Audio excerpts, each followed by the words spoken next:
Yeah, some folks like to mix where, like, one thing will fill the room, and then the next thing will fill the room, and then when you put all those things together, it's just this big wall of sound. Like, holy smack, something's gotta give. All right, so I'd like to talk about effects real quick before we move on, because that's an important tool in toolbox, and I want to make sure you guys are grasping how to use that well. So the way I set up this console, there's 4 effects engines. So you'll see one called drum verb, instrument verb, vocal verb, and vocal delay. Let me see if I think I built some shortcut keys to those, and I can, sure did, cool. So I built shortcut buttons to jump to the mix for those. So those effects work just very much the same way as a send for somebody's in-ears do. When I push that button, I'm now looking at all the places where these channels are going. Or sorry, right now I'm looking at the drum verb. I'm seeing using the faders what channels are turned up in the drum verb. So right now you can see I've got snare and toms and kick. Now we're not using all those mics right now, so that doesn't make a ton of sense, but it will long term. So Vox verb is another great example. So for me on things like vocal verb, I like to put every channel in that mix at 0. Because it's post fader. That means that every time I make an adjustment to that channel in the house, in the PA, it's also going to adjust how much of that level goes and gets sent out to that effects processor. So the way that this works is, I have all these channels on the console. I have this nice list of all these buses, these sends where I can send that channel. And I can variably adjust how loud this signal is to each of those destinations. That's how the feeds to everybody's in-ears and stuff on stage works. I'm using this to adjust like how much level. So I can see that if I look at mic 6, I can see that Mitch has negative 4.5 dB of that signal into his mix. But I can also look down here at the effects and see how loud this signal is in any of those effects. What I'm essentially doing, even though it's happening in the console, is I'm taking things and mixing them together using one of these mixes, and I'm sending it to an effects processor that's built in the console, and then I bring that same audio, that audio that's now been processed and been affected, and I bring that back into the console on a fader. So I have this fader that says Vox verb left, and that's how I'm actually going to adjust how much reverb I'm going to get back into the mix. So what I like to do with things like, again, like verb, I'll like to send all those signals right at 0, so it's going to stay unity to what I'm doing in the main mix. So exactly how much I'm sending to the front of house mix is how much is going to get sent to that verb, so that it's going to follow. So if I have Mitch turned up louder than anybody else, I'm going to get more Mitch than anybody else in that. So in this mode, you're doing the sliders. That's only affecting the effect, exactly. not the level of the volume. Correct. Okay. So that's not gonna. When I'm in this and all the select lights are lit up and all that's blinking at me, I'm only adjusting a mix. There's also a shortcut button that I like here that I put on number 6 called set nominal level, which is a fun tool where if I turn those faders down, if I just tap on the select button, it puts it exactly at 0 in this bus. So that's a fun little trick. And you can use that in that bus, or you can use it here. So if I just want to turn my DCAs to 0 before I build a mix, I hold 6, swipe those select buttons, and now those are at 0. So that's just a fun little trick. So I've now got this channel sent at 0 to my effects processor. So I can turn this up. Hey, 1, 2. Now I'm starting to see some level come back from that verb, but I don't hear it because I haven't turned the verb itself up in the mix yet. I can also go to my rack section here, and I can tap on effect at the top, and I can see the effects that I set up. So you can see, this is let me actually clean this up. It doesn't need to be there. Okay, so I can see my Vox verb is coming into this effector called Reverb Hall, and it's coming back out to the channel later of our Vox verb. So if I turn this up, ayo. Now this is too big right now. We need to shrink this down.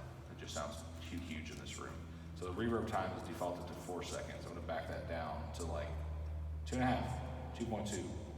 The hall's just too big for this room. It doesn't sound right. So let's try the room instead. Hey, that feels better, but I want it a little bigger than that. So I'm using the reverb time to adjust how big of a sound I'm getting off of this. The other thing we'll look at is the EQ of the signal coming from that effect. Because my real problem with why this sounds bad right now is that the EQ is not great. So what I'm going to do on that effect is kind of something we talked about on the guitar. I'm going to go take a lot of the high end out, and by doing that, I'm able to use more verb in the mix without it jumping out at me. And I'm going to also put a high pass on that, and I'm going to start kind of shaping the sound of what I'm going to hear out of that verb using some EQ. So now I can actually take that a little bigger if I want, without it being as swimmy as it was earlier before I put that EQ on it.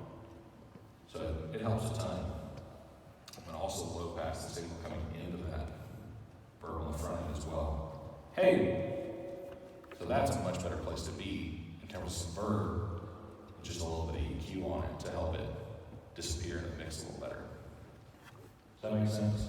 So that verb becomes an awesome tool that I can use to just kind of help give the room a little more shape than what it naturally does, which is great. So I can then take that same EQ, and for starters, I'm just going to paste that onto my delay as well, because delay needs that even more so. And I think I got some channels for drum verb and instrument verb. So I'm just going to start with all of them with that same EQ on it, so it's going to clean up a lot of that noise on it. So then delay is the next one that's it's fun, it's a great tool, it's easy to overuse, and it's easy to do poorly. So this one requires a little bit of love and attention to be able to get it to sound just right. So, just give me a little bit of, please some of that up on me. Hey, there we go, that's good. Okay, so when I look at the delay, I have a couple things I need to look at. I can obviously pull up this bus and see what's going to that delay. So right now, there's like Vox 1, 2, and 3 are up, but only Vox 1 is actually turned on in this send. And then I'm gonna also turn myself up. So hold 6, tap to select, there it is. Okay, so now I'm sending this microphone to the delay engine. The reason, like, see right how these are up, but only one is turned on right now? This is true to how I like to mix my delay, because I only like to use delay on the person who's leading a song. I don't like to just have delay on everybody who's singing. If I'm gonna use delay, I'm only gonna use it on the worship leader who's leading that particular song. So I normally turn all my vocals up in there, and then I just use the ons to manage which one's actually live to the delay at any given time. So if I was doing this song, I would have that one on, and again, I would normally have these all grouped next to each other, but then I can easily jump. So if worship leader, Vox 1's singing this song, and Vox 2's singing the next one, I can just tap both of those, and now I've got Vox 2 on for that song. So that kind of thing. But for today, for training, I'm just gonna turn myself on there at 0. And so now I'm seeing some level from that delay coming back in. So we'll go in rack, go to monitor delay, and look at the settings on this, and turn this up. So it's really slow. It's set to quarter notes, which basically means it's gonna mirror exactly the tempo of what this tap tempo button is set to. So I wanna tap this in time with the song, and now it's gonna delay in time with that light. Okay? So if you use delay without tapping the tempo of the song in, I'll come back from Kentucky and smack you. Like that is if you're not dialing in tempo to match the song, there's literally no point in using delay. The delay that's how I time align it. I'm basically saying this is the tempo of the song and the tempo at which I want it to delay. So it doesn't mean I'm always tapping quarter notes, sometimes I'm tapping half notes or whatever I want it to delay in time with the song. But if I'm just turning the delay on without making it right to that song, that's not gonna sound good. That's the short answer of that. So like we saw with the verb, having all that EQ on the signal helps a ton, because if I listen to delay, actually let me turn that low pass back off, and I go turn the EQ on the delay channel off for a second. Oops. So, hey, 1. It's gonna sound truly like me talking again, and that sounds awful.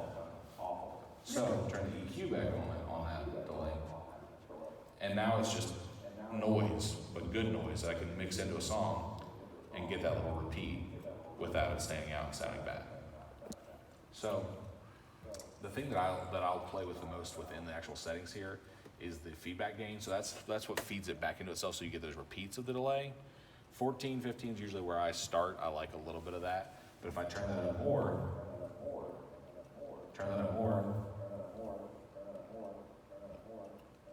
it takes way longer for it to fade out. So I like to be down fairly low, where I get a little bit of that. Or I can go to 0. I'm gonna hear 1 repeat. I can also go negative delay, which really just shifts the volume to where I'm gonna hear, it's actually gonna get louder. I'm gonna hear, the first one's gonna be the quietest, and the delay is actually, it's a reverse delay. If I go this way. Hello. You go further. So it's gonna sustain differently. So I like positive 15 is usually a good place to start. Yeah, and then the other trick that I like to do with the delay that's gonna make it sound even better is I actually like to take that delayed signal that's coming back into the console and send it to the verb as well. I'm actually going to send it hotter. I'm going to send it at like 5 dB hotter. So now when I take my voice is getting verb on it, and then I'm going to take the delay signal and also apply verb to it coming back in. It's going to help it sink into like the sound of what's happening. So if I turn the verb up, I can hear verb on me, and I turn the delay up, that delayed audio is also getting that verb applied to it, which helps it just, again, fit into the sound of what's going on there. Make sense?